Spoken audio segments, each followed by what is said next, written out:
if we can start with this latest policy that we're hearing from China, the amount of about $500 per year per child for those aged under 3. This doesn't sound like very much or an incentive for people to be baby making.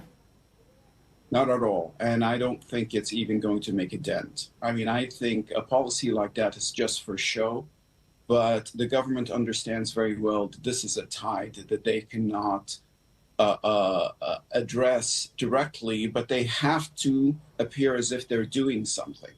To give you, as you mentioned, in 2016, there was a sudden blip in birth rates in China, but then after that, between then and 2024, it slowly but surely started to take a dip around 8% every year, to the point now where it's almost half where it was in 2016 at the peak, right? So they have to appear as if they're doing something about the collapsing birth rate that's taking place in China.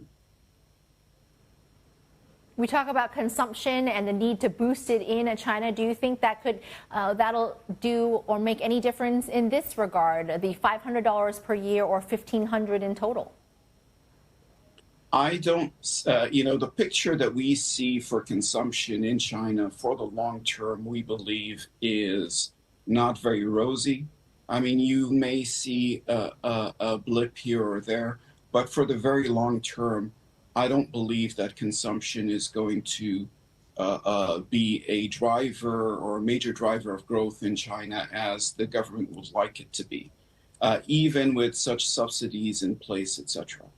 And it all boils down to the real estate market and how the real estate market needs to sort itself out. It's going to sort itself out in decades, right? And that is a primary driver of consumer confidence. So therefore, we're not very bullish on the fact that this is going to have a significant impact on consumer spending either.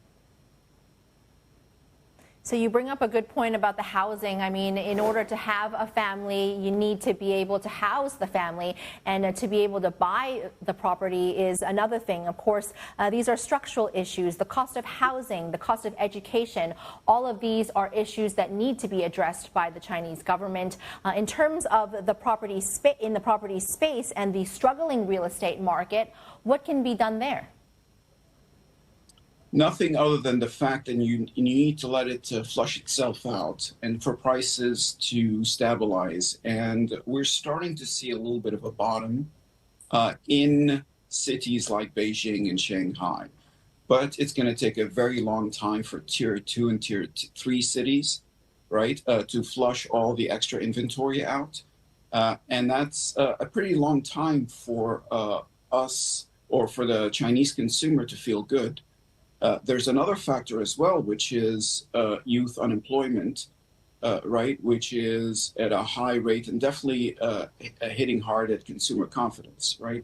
But I don't think the government can do anything directly in order to solve the real estate problem. It has to sort itself out.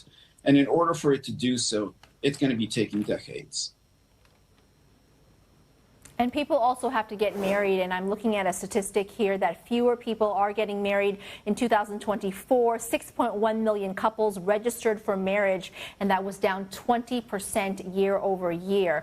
So this is also a cultural shift that we're seeing, right? So they're maybe not even getting married or getting married later, delaying family formation. How can the government address some of these cultural issues? Other governments have tried to address these cultural issues, as you know, as you mentioned, that is prevalent across the developed world, like Japan, Hungary, Russia, etc. It does not work. Such cultural issues are here to stay, and there's not much that a government can do to address this.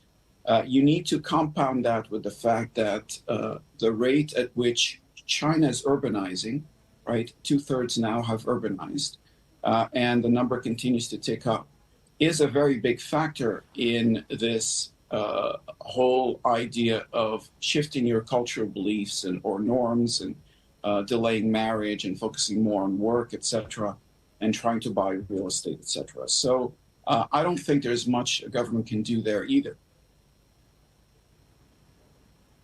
And you recently met with the Ministry of Health in China and having a discussion about the elderly. So let's put the babies aside and look at another demographic, and that is for senior citizens. What is the country doing about this demographic? Well, that is a significant component of what the future looks like in China. So just to give you a perspective, in 2030, the expectation is that there will be 400 million of folks over 60 in China. And of that 400 million, at the age of those at the age of 65 will be 300 million. That is more than the entire population of the United States. So this is a major concern for the government. As you can see, the government now is starting to shift from their investments in infrastructure, et cetera, so on and so forth. And we're seeing record numbers in terms of spending on social welfare, et cetera. And that will continue. But I think what we learned from the Ministry of Health is they've learned from the mistake of the fact that the healthcare system in China, you can make an argument, is subpar to where China is at right now. Right? And that's because the government has a chokehold on the whole system itself. That's not the way they're going to look at it, and they can't afford to look at it that way when it comes to managing the retirement community. They made it very clear to us that they're going to be focusing on the poor and the destitute, but they're looking for the private sector to pick up the slack for the middle class and middle upper class in terms of providing them the necessary infrastructure or ecosystem for their retirement. And that's definitely a market that's going to be growing.